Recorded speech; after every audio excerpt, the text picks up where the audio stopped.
Assalomu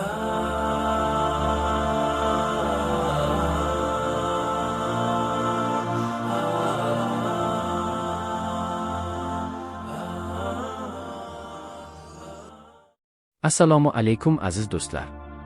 Ushbu lavha Dr. Zokir Naykning ma'ruzasidan o'zbek tiliga tarjima qilingan. Biz bu tasviriy chiqishni sizlar uchun o'zbek tilida tayyorladik. Maqsadimiz insonlarni haqiqat sari chorlash va to'g'ri yo'lni ko'rsatishdir. Lavhani oxirigacha tomosha qiling. Shuningdek, kanalimizga obuna bo'lishni, like bosishni va boshqalar bilan ulashishni unutmang. Alloh taolo barchangizdan rozi bo'lsin. Hammaga salom, mening ismim Kanetta va men Italiyadanman.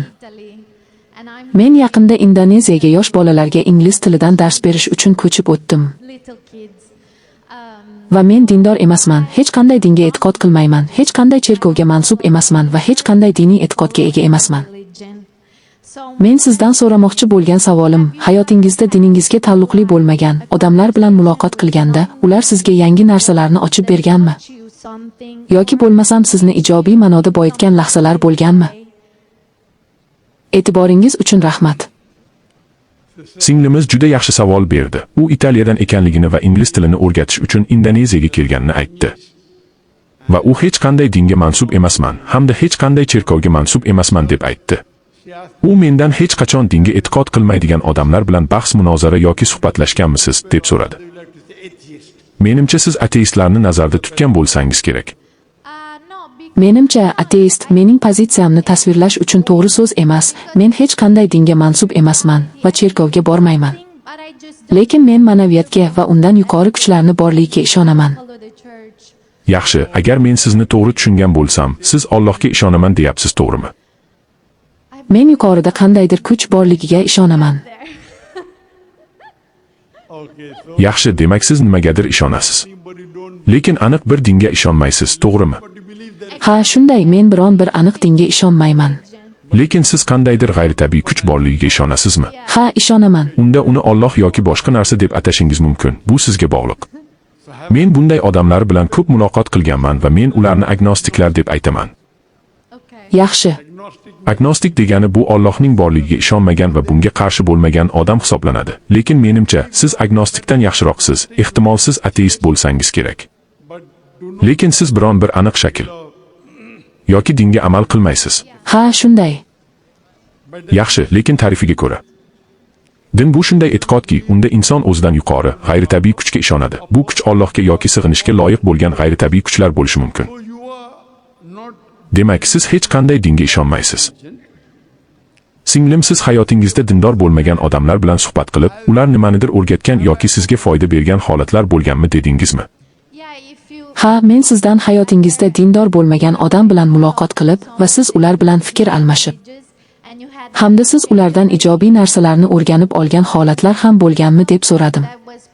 Albatta bu holatlar bo'lgan. Yaxshi. Bu holatlar ko'pincha maktabda o'qiganimda bo'lgan va u yerda sizga o'xshagan o'qituvchilari bor edi. Ular menga ingliz tilini o'rgatishmadi, lekin men ulardan tabiatshunoslik bo'yicha yaxshi ta'lim oldim. Tushunyapsizmi? Ha, tushunarli. Shuning uchun men dindor bo'lmagan odamlarni uchratdim va ular menga foyda keltirdilar. To'g'ri, men ulardan foydalandim, lekin faqatgina dunyoviy jihatdan foydalanganman. Ammo ular menga ma'naviy jihatdan biron bir foyda keltirdimi degandi. Bu haqida men hech narsani eslay olmayman. Lekin dunyoviy narsalarga kelsak, ha, men hech qanday dinga ishonmaydigan ba'zi o'qituvchilardan ilm o'rgandim va matematikani o'rgandim va bundan foydalandim. Ma'naviy jihat haqida nima deyish mumkin? Lekin ma'naviy jihatdan hech qanday dinga ishonmaydigan odam menga foyda keltirishi mumkinmi deb o'ylaysizmi? Yaxshi, demoqchimanki, ma'naviy emas, balki shunga o'xshash narsa demoqchi edim. Lekin bu bilimlar sizga inson sifatida yaxshiroq bo'lishingizga yordam bermadimi? Faqat inson sifatida, shaxs sifatida demoqchiman. Agar siz yaxshi odam bo'lish uchun ilm fanni yaxshiroq tushunish kerak desangiz, bu to'g'ri. Agar siz matematikani nazarda tutayotgan bo'lsangiz, to'g'ri, men tabiiy fanlarni yaxshi o'rgandim va shular tufayli bugun men Qur'onni yaxshiroq tushunaman. Shunday emasmi? Biroq bu narsa menga bevosita ta'sir qilmagan bo'lishi mumkin, lekin men uning hayotimga bevosita ta'sir qilganini his qilaman. Albatta, ular menga to'g'ridan to'g'ri o'rgata olmadi, chunki ularning o'zlari ham Alloh haqida bilmaydi. Shunday emasmi? Ha, masalan, boshqalar uchun yaxshi inson bo'lish va ularga yordam berish, umuman men to'la hayotni nazarda tutish ma'nosida aytmoqchiman. Menimcha siz tushundingiz. Afsuski yo'q. Bolaligimda hammasi boshqacha edi. Yaxshi. Ammo endi bilimga ega bo'lganimdan keyin hammasi o'zgardi. Bilimga ega bo'lganimda hech kim menga Qur'on va hadislarda aytilgandan yaxshiroq yo'lni taklif qila olmaydi deb o'ylayman. Ha, to'g'ri, men ko'p odamlarni uchratganman. Men ular bilan ba'zi masalalarni muhokama qilganman, lekin bundan hech qanday foyda ko'rmadim. Lekin men ko'p odamlarga foyda keltirdim. Mashalloh, ko'p odamlar islomni qabul qilishdi. Ko'p o'nlab va yuzlab va hatto minglab bo'lishi mumkin. Yaxshi. Men ular bilan muloqot qilganimda, ular ham xuddi sizdek edi. Ular g'ayritabiiy narsaga ishonishgan, lekin dindor emas edilar. Men ba'zilari bilan yarim soat, ba'zilari bilan 2 soat, ba'zilari bilan 10 soat, ba'zilari bilan bir necha kun, ba'zilari bilan hatto bir necha hafta gaplashganman. Ularning ko'plari islomni qabul qilishdi. Men qisqa vaqt davomida suhbatlashgan ba'zi odamlar islomni qabul qilishmagan. Biroq men uzoq vaqt davomida suhbatlashganlarning aksariyati islomni qabul qilishdi. Bilasizmi, hayotimda paydo bo'lgan bu odamlar men bilan muloqot qilishni xohlaydigan odamlar edi. Ulardan ba'zilari o'qituvchi bo'lib islomni qabul qilganlar. Ba'zi hamkasblarim islomni qabul qilishgan, ba'zilari esa men bilan muloqot qilganda islomni qabul qilishgan. Ba'zi odamlar YouTube'dagi videolarimni ko'rib islomni qabul qilishgan va ba'zilari mening Facebook'imni ko'rib islomni qabul qilishgan. Allohga shukrki, minglab odamlar qabul qilishgan. Singlim, siz ham foyda olishni xohlaysizmi? Men xohlamayman, chunki Singlim, men siz ham foyda olishni xohlaysizmi dedim. menimcha Siz menga savol berdingiz va men javob berdim. Endi men sizga savol beraman. yaxshi, shuning uchun mening hayotimda har doim turli dinlardan odamlar bo'lgan. Ular meni o'z dinlarini o'rganishga majbur qilishgan, lekin men ularni har doim shunday deyishganini eshitganman. Ular mening dinim yaxshiroq deyishardi. Shuning uchun men din tanlashni xohlamadim. Shuning uchun Singlim, lekin mening fikrim boshqacha. Shuning uchun men hech qanday diniy e'tiqodga amal qilmaslikka qaror qildim. Ishonamanki, ularsiz ham yaxshi odam bo'lish mumkin.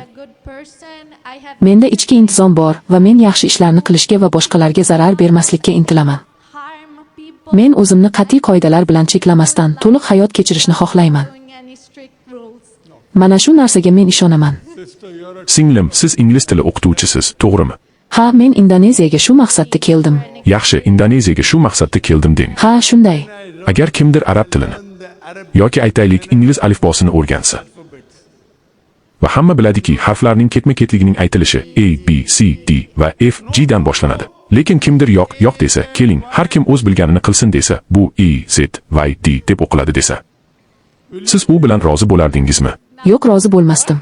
Yo'q, nega? Lekin u sizga yo'q, men haqman, men xohlaganimdek o'rgataman deydi va u men to'g'ri ish qilyapman desa, siz ingliz tili o'qituvchisiz, aytingchi, alifboni o'rganishning an'anaviy usuldan boshqa yo'li bormi? Chunki buni faqatgina bitta yo'li borligini bilasiz. Siz har kim xohlagancha boshlashi mumkin deb ayta olmaysiz. Masalan, harflarning boshlanishi Z, A, D, P deyishsa, siz shunga rozi bo'larmidingiz? Agar 10 kishi sizning oldingizga kelib, ingliz alifbosini o'rganaylik desa va har biri o'zi xohlagancha o'rgataman desa, bunga siz rozi bo'larmidingiz? Siz ularga alifboni to'g'ri o'rganish kerak deb aytgan bo'lardingiz, shunday emasmi? To'g'ri, lekin men dinsiz odam sifatida sizning yo'lingiz to'g'ri ekanligini qanday bilsam bo'ladi? Singlim, siz ingliz tilini yaxshi bilasiz, to'g'rimi?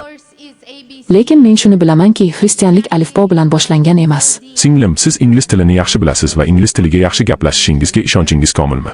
Ha, yaxshi bilaman. Siz 100% bilishingizga ishonchingiz komilmi? Ha, men unda yaxshi gapira olaman, lekin mening ona tilim italyanchadir. Yaxshi, lekin ingliz tilining alifbosining to'g'ri talaffuzi A, B, C, D va F, G deb o'qilishini bilasizmi? Buni to'g'ri o'rganishning faqat bitta yo'li bor, to'g'rimi? Ha, to'g'ri. Chunki siz ingliz tilini yaxshi bilasiz, to'g'rimi? Ha, shunday. Siz ingliz tili mutaxassisi hamda italyan tili bo'yicha eng yaxshi mutaxassis bo'lishingiz mumkin, lekin siz va yana ingliz tili mutaxassisi, to'g'rimi? Ha, to'g'ri. Va siz mutaxassis bo'lganingiz uchun siz o'zingizga 90% ishonch hosil qilishingiz mumkin. Ha, shunday.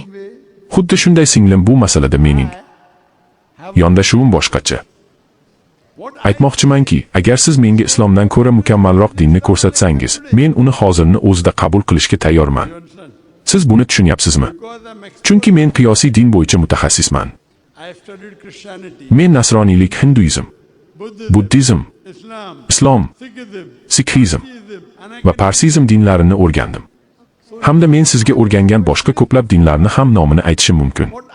Demak, men qiyosiy din bo'yicha mutaxassisman. Shuning uchun men sizdan, menga islomdan yaxshiroq dinni ko'rsating. Men bugunoq uni qabul qilaman dedim. Din bilan bog'liq bo'lmagan yo'lni tanlash haqida nima deyish mumkin?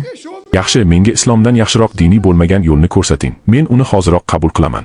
Menga ateizm islomdan yaxshiroq ekanligini isbotlang. Men buni qabul qilaman. Menga kommunizm islomdan yaxshiroq ekanligini isbotlang. Men buni qabul qilaman. Hamda menga sotsializm islomdan yaxshiroq ekanligini isbotlang. Men buni qabul qilaman. Yo'q, hech qanday siyosiy bayonot kerak emas. Nima bo'lsa ham farqi yo'q. Siyosatmi u yoki boshqa narsami, u menga yaxshiroq narsani ko'rsating. Menga Qur'oni Karimdan yaxshiroq kitobni yoki qo'llanmani ko'rsating. Men uni hoziroq qabul qilaman. Men boshqalarga o'xshamayman. Men boshqalardan farq qilaman. Chunki men qiyosiy din bo'yicha mutaxassisman. Siz buni tushundingizmi, singlim? Ha, tushundim. Siz faqat ingliz tilining yoki ehtimol italyan tillari bo'yicha mutaxassissiz. Men esa o'zimni qanday mutaxassisman dedim. Islomning mutaxassisi dedingiz. Yo'q, bunday emas. Men qiyosiy din bo'yicha deb aytdim. Siz meni endi tushundingizmi? Ha, tushundim. Bu mening kasbimdir. Men buni aytishga haqqim bormi yoki yo'qmi? Dinsiz hayot haqida qanday fikrdasiz?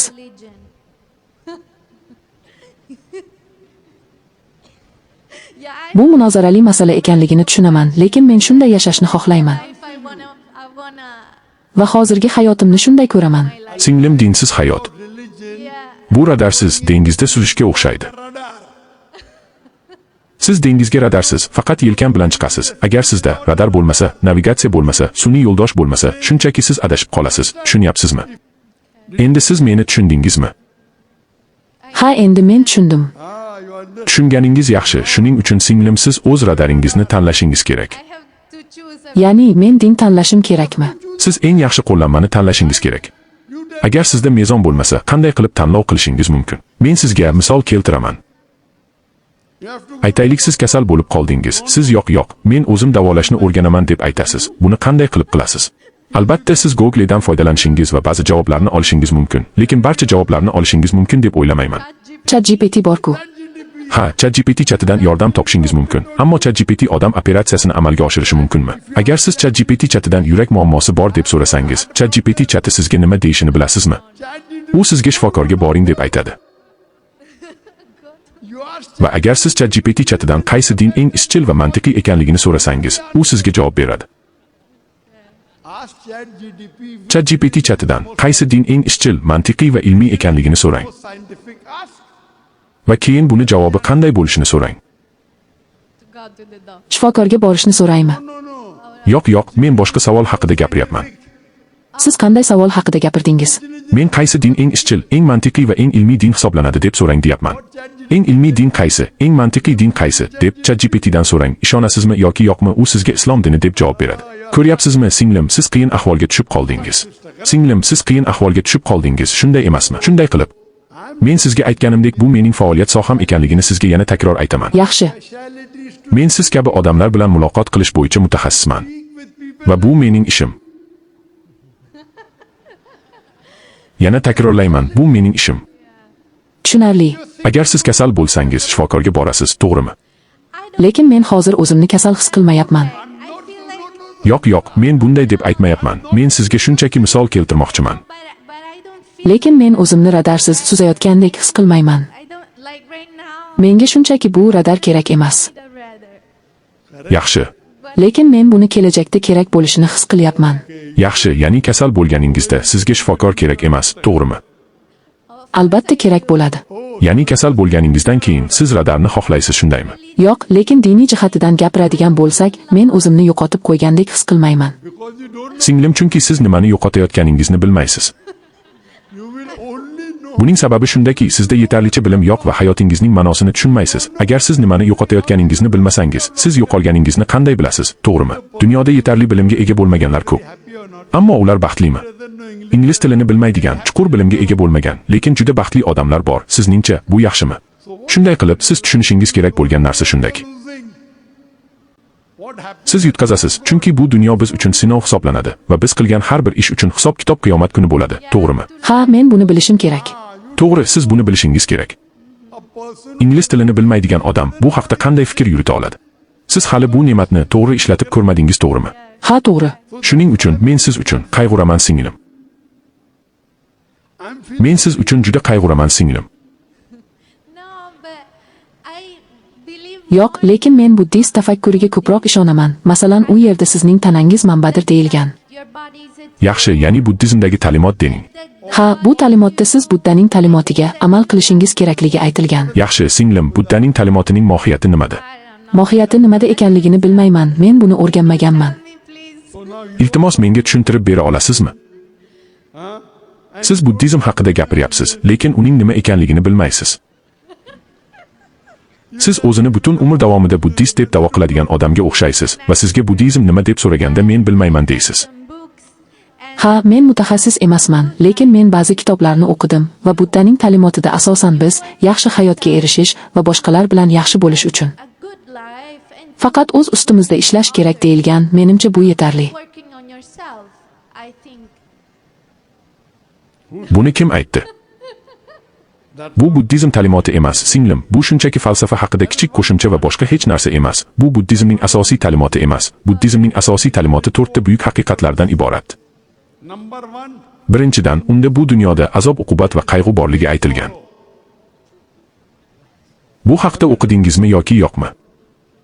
Buddaning birinchi ta'limoti azob-uqubatlar haqidagi haqiqat, mehr-muhabbat istagi va zavq hamda shavq izlashdir. Va ikkinchi ta'limotga kelsak, bu azob-uqubatlarning sababi haqidagi haqiqat, azob-uqubatlarning sababi istak va jaholatdan kelib chiqadi deyilgan.